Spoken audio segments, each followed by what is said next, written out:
c'est un petit peu comme toutes les entités patronales à travers le monde. Les entreprises se mettent en commun pour réfléchir à des problèmes économiques, aux problèmes économiques auxquels ils sont confrontés et à l'amélioration générale du climat des affaires.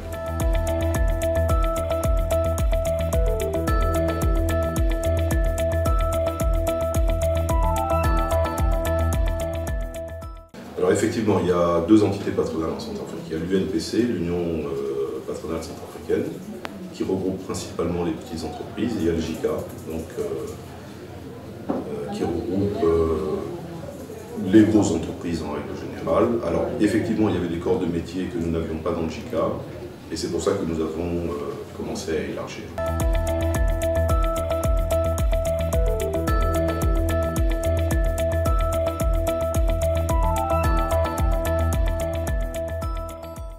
Nous avons la prétention de nous ériger en force de proposition.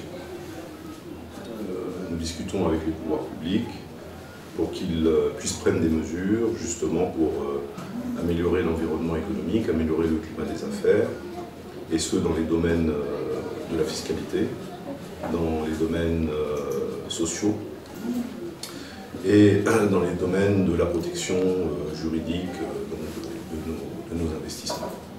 Alors, à notre grande satisfaction, depuis quelque temps, le gouvernement prend des mesures. Bon, évidemment, on n'est pas toujours d'accord, on peut d'ailleurs ne pas toujours être d'accord, on n'est pas obligé de l'être, mais les mesures qui sont prises depuis l'année dernière sont de plus en plus satisfaisantes.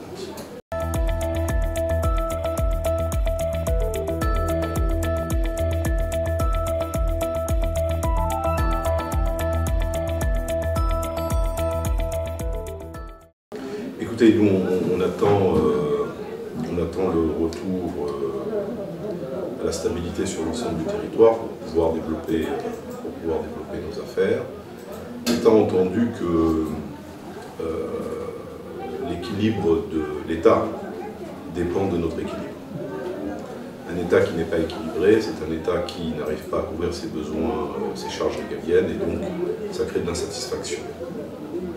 Et de ce fait, il y a des troubles, des turpitudes, et malheureusement, à chacun de ces troubles, nous sommes les premières victimes, puisque, on l'a vu par le passé, beaucoup d'entreprises ont été pillées, ont vu, pour certaines d'entre elles, perdre totalement leurs actifs. Alors, ça arrive de façon redondante tous les 10 ans.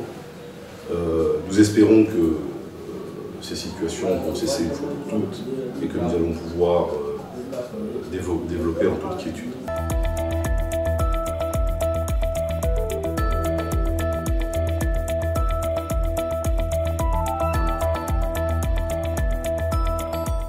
Alors, si vous voulez, nous, on est des créateurs de richesse, on est des créateurs d'emplois. Et comme je vous le disais précédemment, nous avons besoin de stabilité. Pour lancer des agro-industries en province, il faut qu'on ait de la stabilité. Il faut que les gens puissent vaquer à leurs occupations. Et il faut aussi des infrastructures.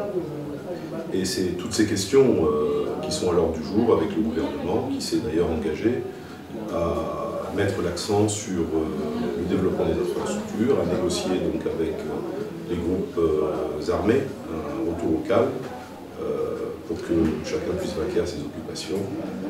Ceux qui rentrent parfaitement dans le cadre de ce que pensent les entreprises, étant entendu que l'argent n'aime pas le bruit.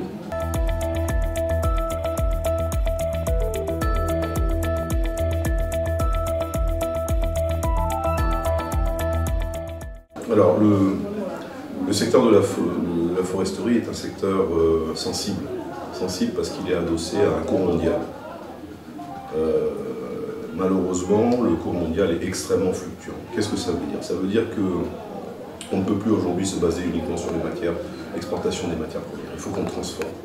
Il faut qu'on amène de la plus-value, de la valeur ajoutée. Voilà. Et ce n'est qu'à cette condition que ce secteur va s'en sortir. Mais pour ça, il faut investir.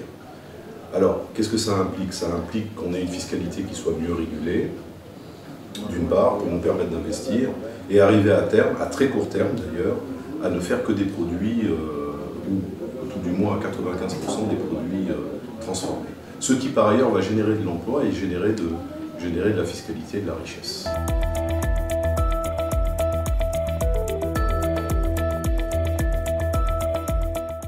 Pas vraiment parce que même si les banques sont surliquides, comme cela se dit, pour avoir un crédit en banque, il faut répondre à certains critères.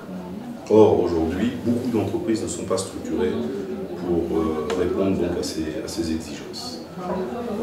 Si vous n'avez pas une régulation au niveau des accords de classement, c'est-à-dire les exigences qui sont édictées par les régulateurs comme la Banque centrale ou la COBAC,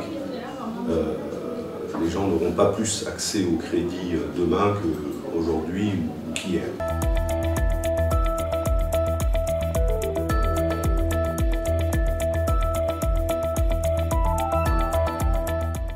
Alors une règle déjà pour les hommes d'affaires.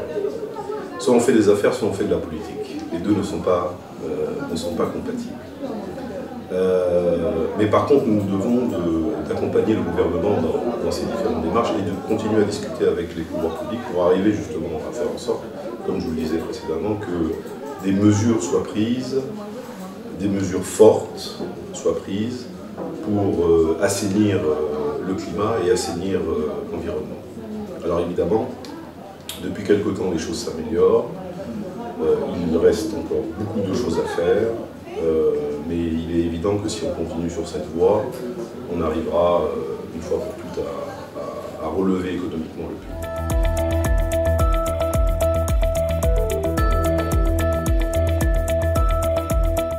Écoutez, ce que je pourrais dire, c'est que toutes les entreprises qui composent le JICA et d'autres croient réellement que les choses peuvent aller de l'avant et s'améliorer. Certains d'entre nous font des investissements depuis un peu plus d'1 an, justement parce qu'ils croient que la RCA peut se relever, que ça peut être une terre propice à venir investir et faire des affaires. Maintenant, tout dépendra, évidemment, pour arriver à faire en sorte d'attirer plus d'investisseurs. Tout dépendra des mesures que l'État sera prêt à prendre dans l'avenir. Tout dépendra du climat politique, social. Mais dans tous les cas, comme je vous le disais, on a bon espoir que les choses s'améliorent au fil du temps.